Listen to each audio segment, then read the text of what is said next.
Welcome to the Nourished Child Podcast, a show about childhood nutrition, feeding kids, and dealing with the ups and downs of growing a healthy child. Here's your host, registered dietitian and childhood nutrition expert, Jill Castle. Hey friends, it's your friend, Jill, and welcome back to the Nourished Child Podcast. Did you know that September is Fruit and Vegetable Month? Well, today, to celebrate that month, I have Sarah Schlichter on the show today. She's a mom of 3 and a registered dietitian and the founder, operator of Bucketlist Tummy. And today we are talking about how to help kids eat vegetables and really increase their overall fruit and vegetable intake, but alongside that, their nutrients, their fiber, and their dietary variety. So Sarah and I have a great conversation about what it takes to help kids eat their vegetables and do it without harming their relationship with food. So you're in for a treat if you've ever been stressed out about whether your child's eating vegetables or not, or getting enough fruit. Sarah has some great strategies to help you help your child. So you're going to get the research, but you're also going to get the practical conversation and tactics that we can use that really do help and avoid harming our kids. So stay tuned. I hope you enjoy the show. Hey everyone, welcome back to the Nourished Child Podcast. Jill here, and I have a special guest with me today. But before I introduce her, we're talking about fruits and vegetables today. Yes, we are talking about strategies that will actually help your kids learn to like and eat vegetables and fruit. So if you're like a lot of parents today, you are stressing over the vegetable intake of your child. Today's session is really going to be a conversation between my guest and I about where we are with the consumption of fruits and vegetables in children and what we can do as parents to help our kids learn to like them without causing other problems in the process. My guest today is Sarah Schlichter. She is the host of Managing Mealtime Madness. It's a podcast for busy moms and caretakers trying to feed their kids and their family. She also hosts a website called Bucketlist Tummy, where she blogs and provides recipes. She also is a media dietitian and speaker and a freelance writer. Welcome to the show, Sarah. Hi, Jill. Thank you so much for having me.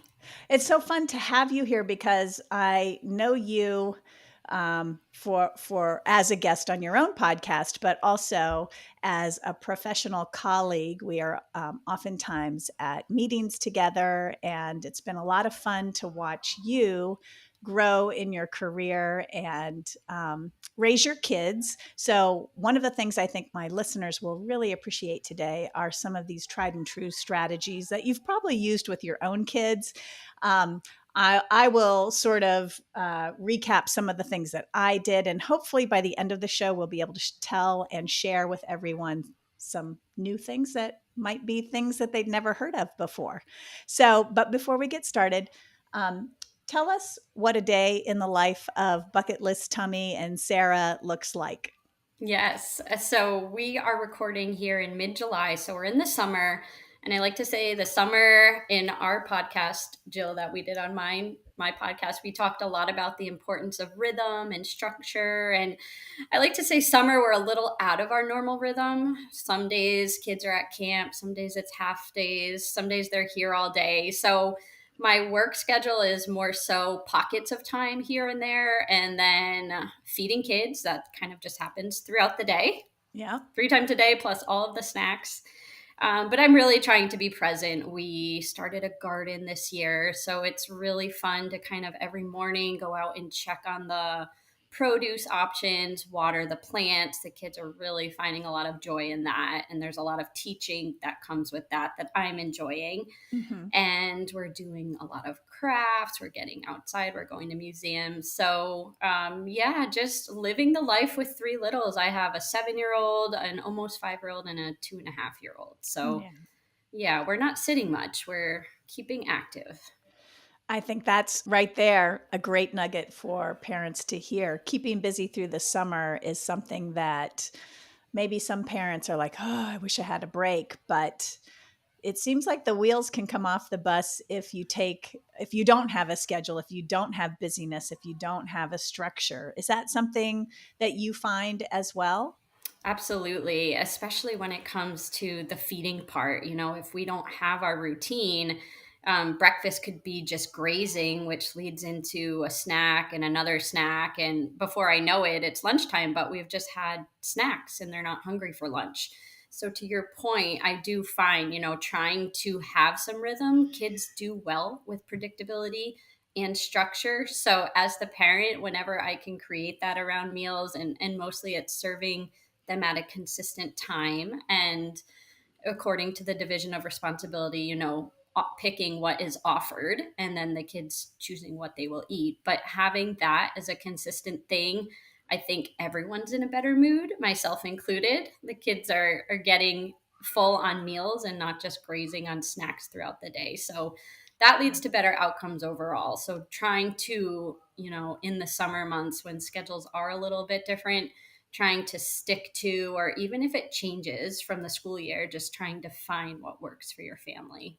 Yeah, I think one of the things that parents forget is that at the end of the school year, they lose a lot of the built-in structure that naturally occurs with school. So most families are getting up in the morning and they're making breakfast before their kids get on the bus. So that meal is taken care of. And then at school, kids are fairly structured with food because they have to be, right? They have a regular lunchtime.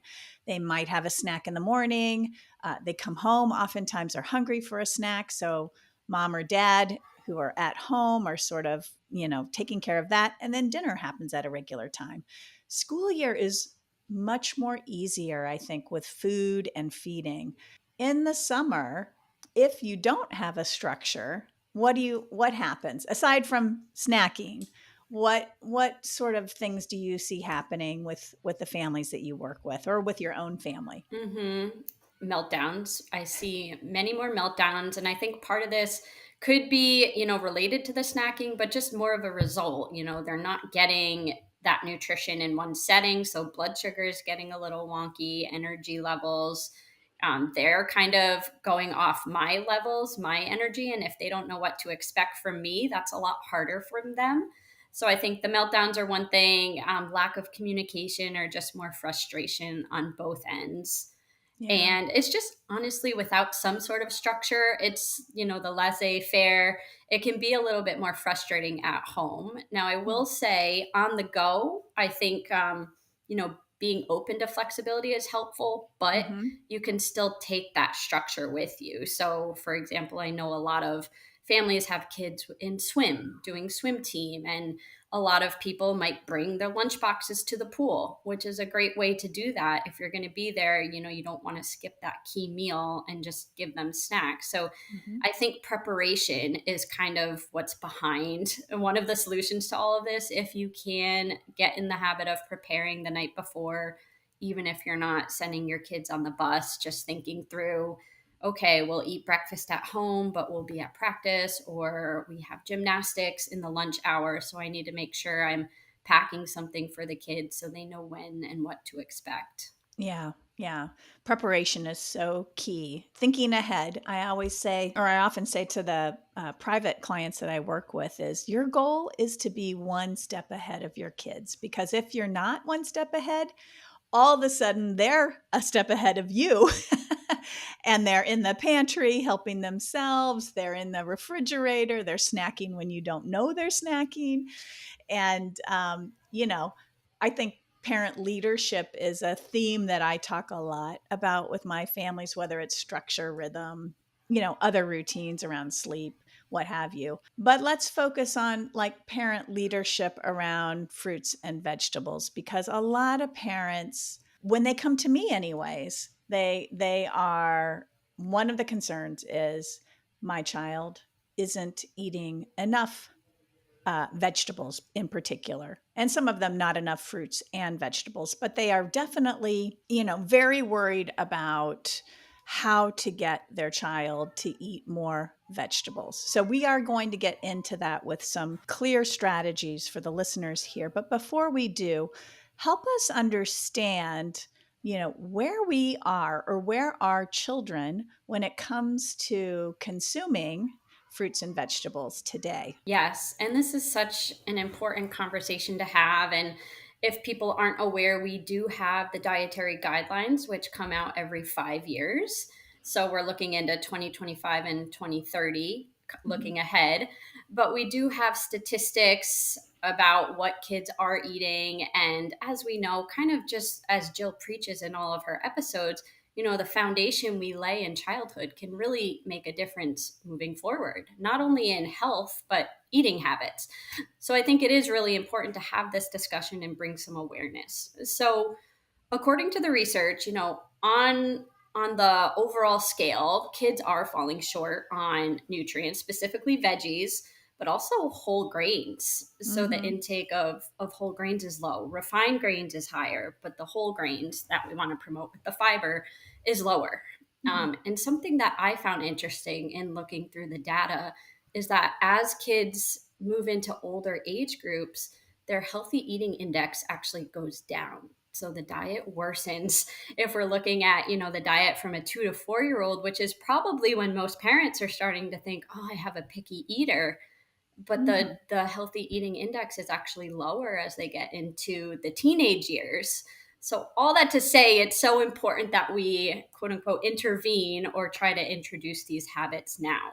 Yeah, I'm so glad you brought up the healthy eating index because it's very interesting when you look at it. Teens have the absolute worst of all age demographics, even like the elderly. Teenagers' healthy eating index. And for those that might not know what a healthy eating index is, it's a scale of 0 to 100, 100 being you are perfectly compliant with the dietary guidelines. You are following them to a T. I think teens are what, Sarah? 51, I think, is their healthy eating index. And I believe toddlers are at the highest healthy eating index of all demographics. So that age group between 2 and 4.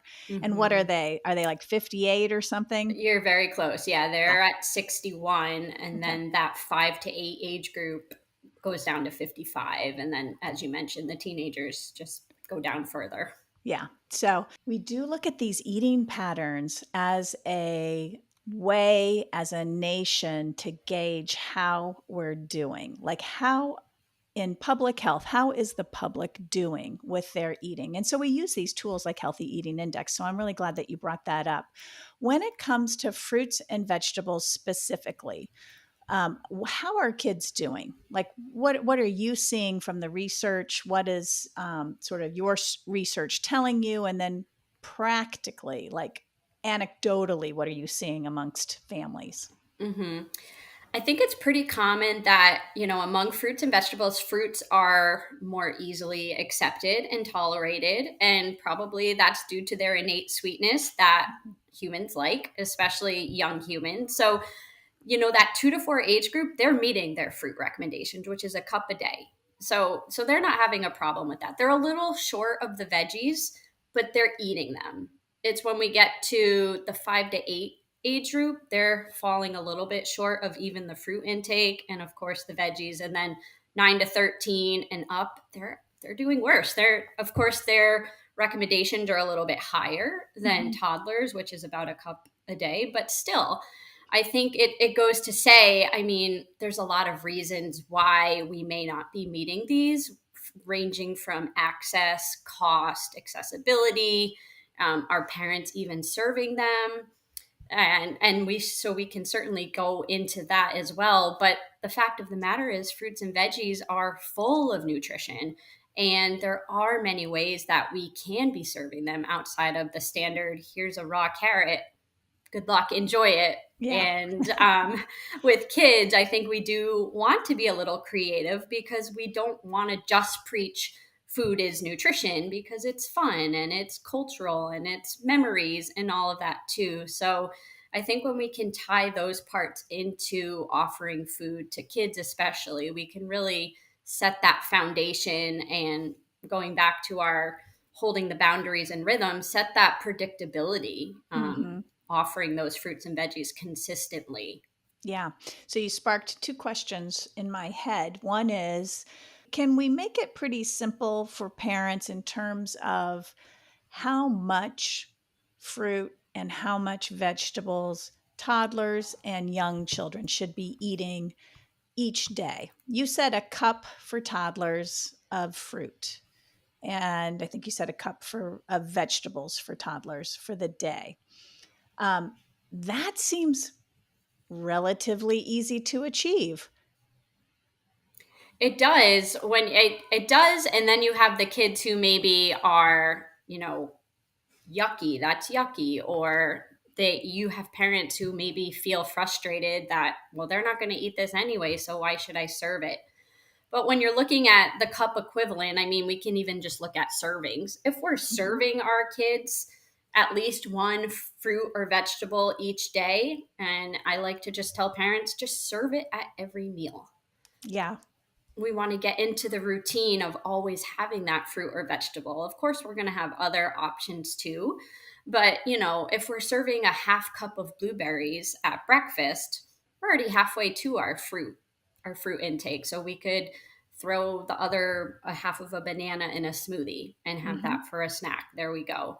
The veggies, it gets a little bit more difficult in that toddlers, especially when I talk about young kids, may not be as open to just eating them as they will with blueberries.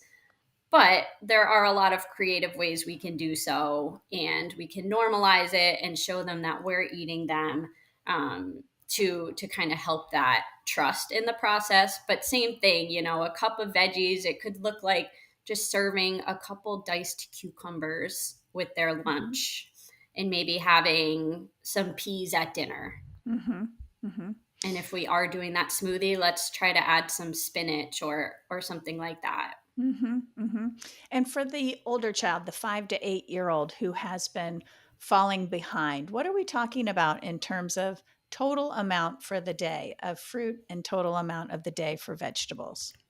Yeah, for those 5 to 8-year-olds. So obviously, as children grow older, their bodies are larger, so they do need more intake. So I want to say it goes up to 2 cups a day, or maybe it's 1.5 for that 5 to 8 group. Because now I'm looking at 9 to 13. We're going up to 2.5 cups a day.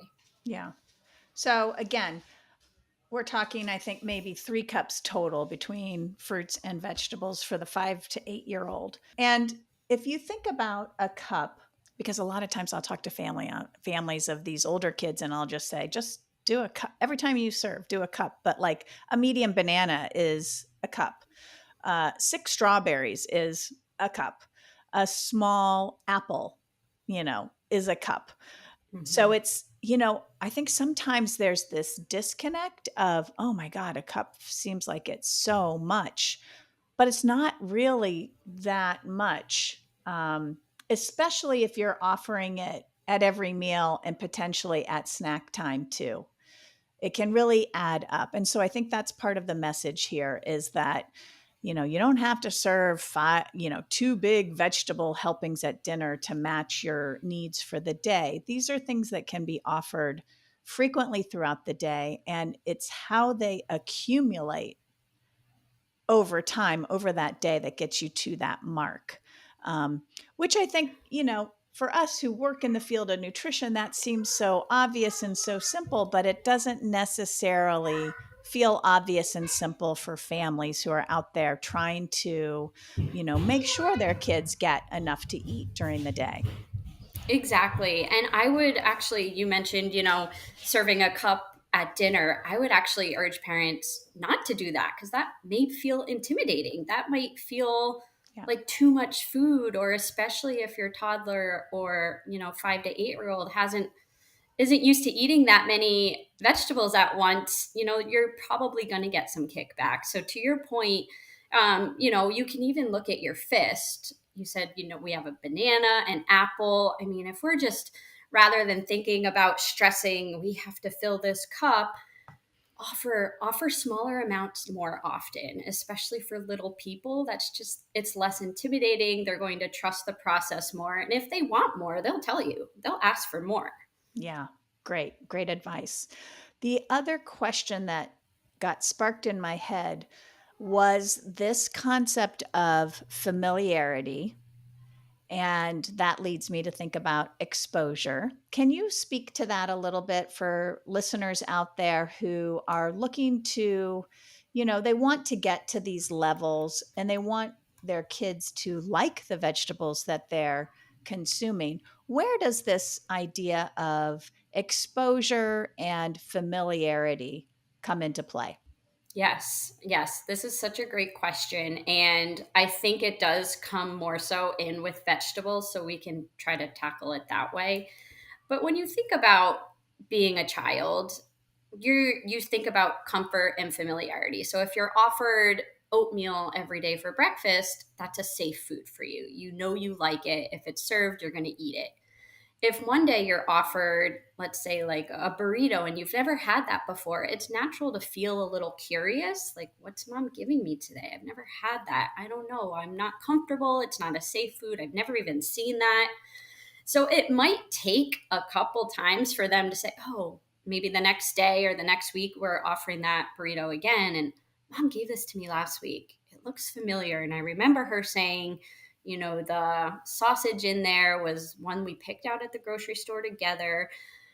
If you keep doing that, it's going to become a little bit more familiar in their head. So if we were to take that with vegetables, the first few times we serve something new or something that maybe on first try they were like, this tastes foreign to me, it's only natural for them to be a little skeptical. Whereas if we're serving them blueberries every day, they've already built up that familiarity. So usually with the families I see and what I hear from parents are, my kids love fruit. I don't have a problem getting them to eat fruit, but it's the vegetables. And I'll ask parents, are you offering them? Are you putting them on their plate? And oftentimes they say, no, they're not going to eat it. So I don't know how to get them to eat it.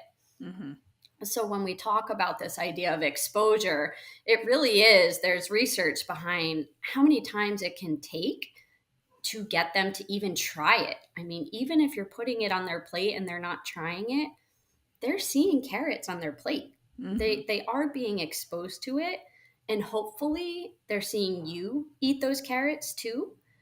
And again, there's a lot of things we can still go on with those carrots. We can talk about how they're grown. We can go to the grocery store and let them see, let them touch. We can have cooked carrots versus raw carrots versus baby carrots versus shredded carrots. We can try to make it fun and talk about different ways, but all of this just culminates to they have to just build up that trust in a new food. And more often than not, it's the vegetables that are kind of the new foods for kids. Hey guys, I just want to take a quick break and encourage you to subscribe to this show. And if you can, share it with just one friend. Whether you do that on YouTube or you do it on your podcast app, I would greatly appreciate it. And I also want to invite you to join my newsletter called The Munch, MUNCH. You can simply go to thenourissedchild.com/munch and sign up. Also, don't forget, thenourissedchild.com has tons of information for you about nutrition for kids and feeding them, and I hope you will find it a useful resource. Okay, let's get back to the show. Very, very good. Yeah. One of the things that I oftentimes add to the carrot, all the different shapes and forms, carrot cake, carrot quick bread, right? It doesn't have to be savory. You can incorporate, zucchini bread, things like that, where you're kind of pairing the vegetable with the sweet. Sometimes that gets kids over the hump. One of the things we know is we don't know what's going to get which kid over the hump. And so if you're a parent out there, there's a mentality and a mindset that when you adopt it and the mindset is, I'm going to try all kinds of things. I'm not going to stick my stake in the ground and say they have to eat raw vegetables. I'm going to get really open about very different ways that I can offer this because I really don't know what my child's going to like. And children surprise us every day. So my hope for listeners out there who are going to be hearing all these different strategies is to keep your mind really open because, yeah, your child might like a baby carrot and your other child might like their carrots roasted. And yet another child might need to have it in, a carrot quick bread or carrot cupcake type thing. So keep your mind open. You never know what's going to work for your child. The other concept I wanted you to comment about, Sarah, is this idea of early and often. So when it comes to vegetables, when it comes to produce, when it comes to fruit, or how does early and often, this concept, how does this play out to the benefit of families who are trying to get their children to take interest in and actually eat vegetables? Absolutely. So in the research, we talk about something called like the first 1,000 days of life. And it's essentially just talking about this really important period when we offer nutritious foods to babies to, of course, give them the nutrition they need, but also set them up for the future. And I like to see it the same way as just offering new, different flavors then. So I'm less concerned about what they're eating, but I'm more concerned about what I'm offering and making sure I'm continuing to do that. So going back to that breakfast example, if we're not offering foods for the first 3 years of life, when your 3.5-year-old's at the table and for the first time you're giving him or her a pepper, what's this? I've never seen this before. Whereas, if the first few years, maybe they've been using like a little kid's knife and cutting them with you, or maybe you've put them in chicken fajitas, or you've cut up little pieces and put it in a pasta sauce. They've been exposed to it. Maybe they've tasted it, but maybe they haven't, but they've seen it. Yeah. Again, we've already sort of created, or I should say started that trust process because they know what it is.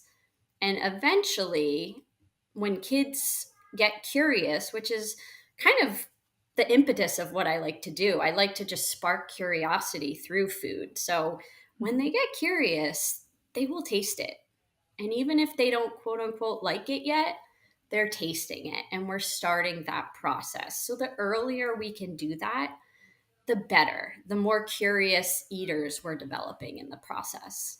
Yeah, I love that idea of sparking curiosity because I think that translates to other things too, not just food. And, whether you're, teaching your child to read and you're exploring lots of different books, you're looking for the books that's going to spark your child's interest and curiosity. I mean, that concept translates quite well to food also. There's also just to sort of complete the circle on early and often, there's also quite a bit of research that suggests, in infancy, in that first 1,000 days, for listeners out there, that is the period of time between conception and age 2. In those first 1,000 days, and even in that first, that period of 6 months to 12 months, early and often means introducing lots of different vegetables, again, at every time you sit down to feed your child. Early exposure, there are several research studies that suggest when children are exposed early and often, they get through the picky eating toddler phase, which I call sort of the developmentally appropriate picky eating stage. They get through that sort of a little bit possibly faster. They get through it with fewer vegetables dropped out of their diet. They just seem to skate through that a little often. And that's not to spark any guilt for somebody out there listening who might have avoided vegetables or didn't offer them a lot. There's still a lot of traction you can get in the toddler years and later on, because remember, children's taste buds are always changing. And so that's the other piece that you can hang on to. Like what your child refuses today doesn't mean that's what they're going to refuse next year. So they're always changing. But to get to some strategies around actually helping your child eat vegetables, what do you have to say? What do you got to share with us, Sarah? Yeah. And I'm hoping, among this whole list I have, there's at least one or two that might work for your family and something different won't work for your family. So thank you for giving me the opportunity, because I love talking about this. It's success. I think as parents too, we need to be realistic. Success doesn't have to be eating the entire thing. Right? Success is enticing that curiosity. Success is eventually taking a bite on their own, without a lot of that pressure. And I did want to just go back to your idea of the carrot cake, because that it's so important and genius too, because if we're introducing new things, if we can pair it with something they already like or a safe food or they're already comfortable with, right? They're already coming to the table with more trust. So I think that is important. If you have a child that likes muffins, maybe introducing the shredded carrots in the muffins is a great way to start that process. So that's one strategy right there. What are they already eating? And is there a way to add a vegetable to it or alongside it? Another strategy is make it fun, right? We don't want to be militant and we don't want to put pressure on them, because as Jill has compiled so much research around pressure and eating in children, I mean, just a high pressure atmosphere really isn't enjoyable. And that's not setting the kids up for looking forward to coming to the table. So making it fun could look like, making the ants on a log. So with celery, if you have a kid that loves peanut butter or almond butter or sunflower seed butter, adding some raisins or some hemp seeds, you could even add sprinkles on top. We're making it colorful. We're making it fun. You can come up with fun imaginary scenes to play out while you eat your ants on a log, and eat it with your kids too. I think it's always important that you are modeling and eating with them, so they don't feel like, all of the pressure, all of the attention is on them. This is a community thing. We want to encourage eating together at the table. So another thing, I am a big fan of smoothies and smoothie bars. So if you have, and by smoothie bars, I mean just having a bunch of different toppings or add-ins. And this is something that I would recommend doing with your kids, because again, we're making it fun, but involving them in the process is another big win we can do here. So adding really anything you have on hand, or if you're at the grocery store, you could ask your toddler or your child, like, what kind of smoothie sounds good to you? And maybe they'll say strawberry banana, or maybe they'll say orange creamsicle. So you can have a bunch of different flavor options, and then you can be adding those safe foods, the safe fruits. And maybe you could say something like, I heard recently about adding cauliflower to a smoothie. Is that something you'd be open to trying? Or I think I'm going to add some cauliflower to mine. Do you want me to add it to yours? Here's what it feels like if you want to feel it. Here's if you want to cut it with your little kid's knife. So we're exposing them, even if they're not adding it to their smoothie, right? We're introducing that idea. We're normalizing it. So and I think smoothies can be a great way to do that with greens too. Yeah. They can add some fun toppings on top if you ever want to serve it as a smoothie bowl. So that's another strategy we use a lot. Sometimes my kids will be like, is there spinach in here? Because they know I'll usually put it in. And I'm like, there is. And they're like, I don't even taste it, but I like spinach. And I'm like, you do. You've had it in a smoothie. You like it. Yeah. I also think, right now is a great time of year to actually be doing the produce when we talk about the fresh produce options that are available in summer. So even if you're starting now, you're in a great spot. It's a great time of year to start. There are so many produce options that you could pick with your children, or if you have a garden or just some space for potted plants. That's a great way to just get them involved and start that curiosity. They learn to take a little responsibility with those plants. Even my 2-year-old is like, did any tomatoes come in overnight? So they really do become involved, and it's meaningful to them. So, they see something that they helped grow, they're going to want to try it. It's just a natural curiosity thing with that. Yeah, I love that. That's so sweet. My just anecdotally, farm stands, farmers markets, farm stands are are CSAs. I have a CSA share that I get over the summer, and I can't get tomatoes now, so I go to the local farm stand and get tomatoes. And my 27-year-old daughter is living with us this summer, and I've been dragging her with me to all of it.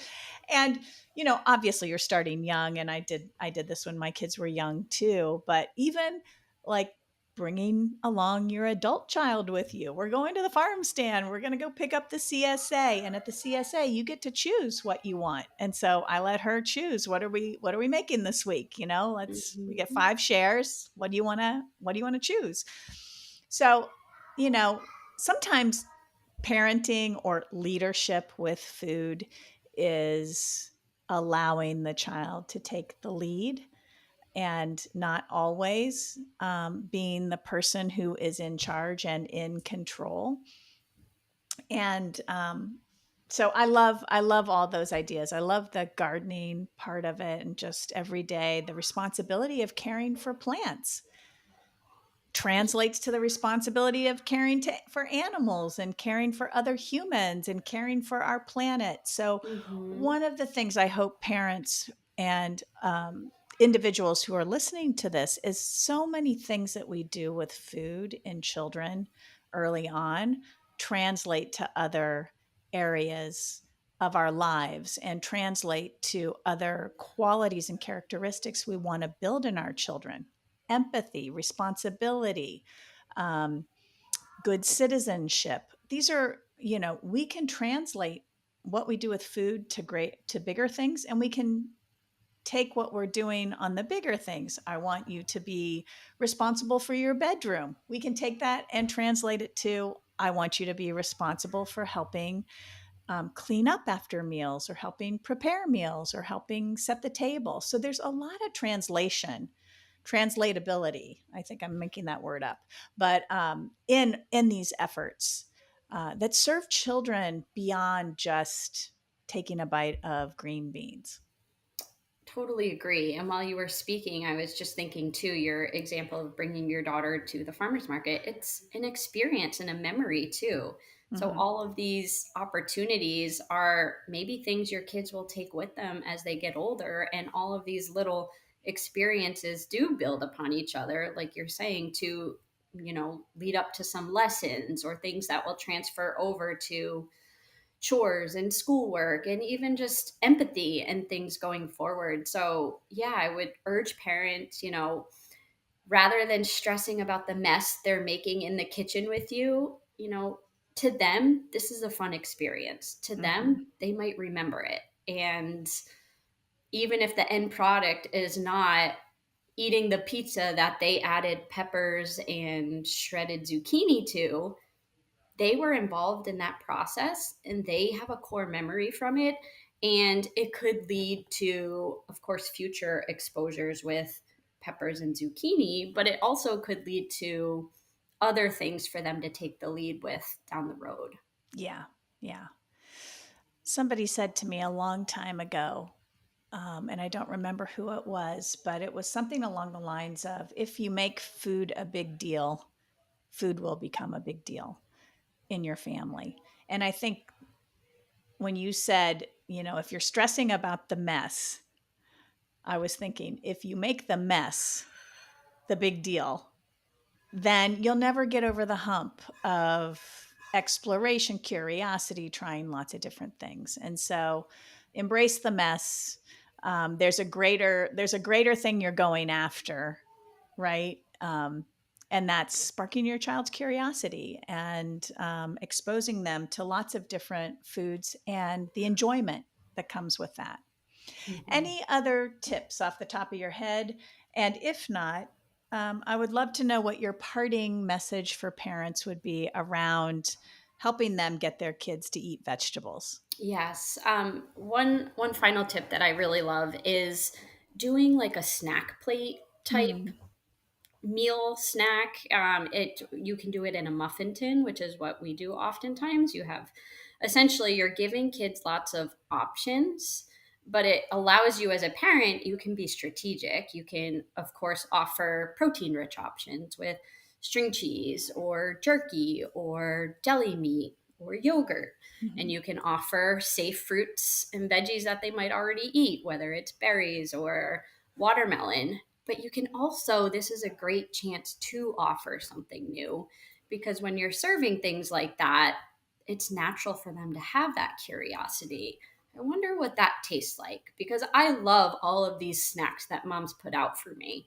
So I wonder what that tastes like. So serving it in a fun way can be really helpful. And I'll say with vegetables, especially, having dips can be really, really helpful. Whether it's ranch, hummus, tzatziki, even peanut butter, for celery and sometimes carrots, giving kids the opportunity to combine flavors and have a creamy option for, a vegetable that might not look as enticing can be really helpful too. Yeah, 100% agree with that. Advice for parents as we close this episode out. I think, being someone who's in the thick of it still, if I could look back in 10 years and tell myself, give myself some advice, it would be, first of all, by even learning about this and taking an interest, you're doing a great job. You care about your children. You care about their health and their relationship with food. So I would say try not to put so much pressure on the outcome. If they're meeting that 1 cup a day that Jill and I talked about earlier, but instead enjoy the process. Let them get messy. Try new things with them. Do a taste test. Have a princess themed dinner and pretend you're the waitress and make it fun in the process, because in the long term, having a fun, less stressful atmosphere for these kids will lead to more curiosity and just a more enjoyable atmosphere. So that was a long-winded way of saying, just try to take some of the pressure off doing everything right and follow your kids' lead and just keep offering. Yeah, great. Well said, Sarah. Thank you so much for this conversation. And I really think that parents will get a lot of good information from this because it's well balanced. It's not it's not sort of you have to do this in order to get the result that you want. There's a lot of ways to get there. As I love to say, I'm MapQuest. I'm going to give you 5 or 6 different routes, and you can pick the one that works for your family the best. But there are a lot of ways to help children, eat those nutritious foods that we want them to. And a lot of it has to do with what you're offering and the environment that you're setting up for your kids. So really appreciate that. Where can people connect with you and get in touch with the work that you're doing if they'd like to? Sure. So you can find me if you're a podcast listener. My show is called Managing Mealtime Madness, and it's all about understanding the chaos that can come with feeding kids, but we try to make it less stressful and more fun in the process. So you can find me there. And then if you need any kid-friendly recipes, family meal ideas, you can find me at bucketlisttummy.com and on Instagram sharing those. And it's at Bucketlist Tummy. Yeah, Instagram, it's at Bucketlist Tummy RD for registered dietitian. Okay, great. Wonderful. Sarah, thank you so much. Really appreciate you for coming on the show. Thank you so much, Jill. That's it, folks. I hope you enjoyed this conversation with Sarah Schlichter. Don't forget to go check out her website, Bucketlist Tummy, and check out her podcast, Managing Mealtime Madness. And alongside that, if you have other needs related to your children, don't forget I do have a private practice. I have a couple of spots open this fall, so check that out. You can see all about it over on jillcastle.com. And if you're not getting my every other week newsletter, The Munch, make sure you head to thenourished.child.com, and right at the top of the website, you can sign up for the newsletter and you'll get a free download about how to raise healthy, happy kids. That's it, folks, this time. I will see you in a couple of weeks with our next episode. Take care. Thanks for listening to the Nourished Child Podcast, where the #1 goal is to help you grow a nourished child, inside and out.